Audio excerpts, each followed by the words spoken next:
Pole ద్వారా ఎస్ఐలు, డిఎస్పీలు, సీఏలు అందరు వాళ్ళ కిందనట. ఈ ఆంధ్రప్రదేశ్లో ఉండే అన్యాయము వరద బాధితులకేమో ఒక్క రూపాయి కానీ లేదు. ఖజానా ఖాళీ అయిపోయినది.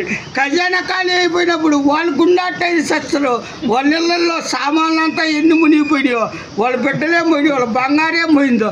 ఈ సూపర్ సిక్స్ కదా, ఆ సూపర్ సిక్స్ రాష్ట్రానికి రాష్ట్రంలో డబ్బులు లేవంటాడు. రాష్ట్రంలో డబ్బులు లేవంటే ప్రధానమంత్రి మోడీ గారు శంకుస్థాపన చేసింది. ఆయన అడగండి, ఆ డబ్బులు అడగండి, అడిగి తేండి. అసలు ఫ్రీగా గ్యాసులు పోయి కట్టిలో ఒక పక్క అమ్మిరంగుతున్నారు అడవులు.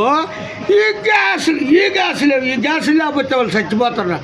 బియ్యం తీసుకొచ్చే ముక్కోసిన అయ్యారు తీసుకొస్తుండ్రు. అది ఒక రేషన్ కార్డు ఎట్టు పెట్టి తీసేది.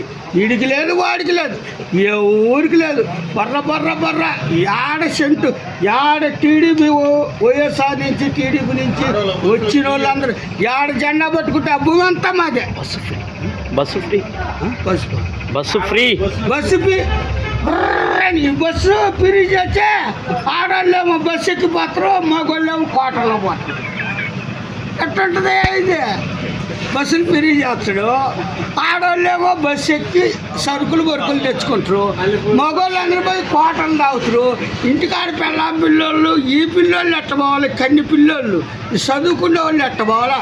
ఈ సమాజాన్ని రోజు మసిగొట్టలాగా కాల్చి భూమికి రుద్దడమేనా? అయ్యా నమస్కారం అయ్యా. మీదే పార్టీ? నేను తెలుగుదేశమనే స్వామి. మరేం చేయలేదంటావా? ఏమి చేయలేదు. సూపర్ సిక్స్ చేసిందే లేదు. ఆయన లెక్కలేసుకొని కూడే ఊరికే ఈ కోడికలన్నీ ప్రధానమంత్రి పోయే కాడికే ఎక్కడే అచ్చిరాలన్నీ గారిపోతాయి. నువ్వు ఎన్ని సంవత్సరాల నుంచి ఉండవు? నేను 20 సంవత్సరాల నుంచి ఉన్నా. నేను ఎంపీటీసీగా కానీ గెలిచిన. మమ్మల్నే తరుముకుంటారు. మీరే తెలుగుదేశం కొత్త వాళ్ళు. ఆయనంతా సూపర్ సిక్స్కు, ఈత్కు, ఇటంటికి ఎదురు ఇస్తున్నాను. ఆయన ఎదురు ఇచ్చే దెబ్బ పడతాడు ఈ డబ్బులు.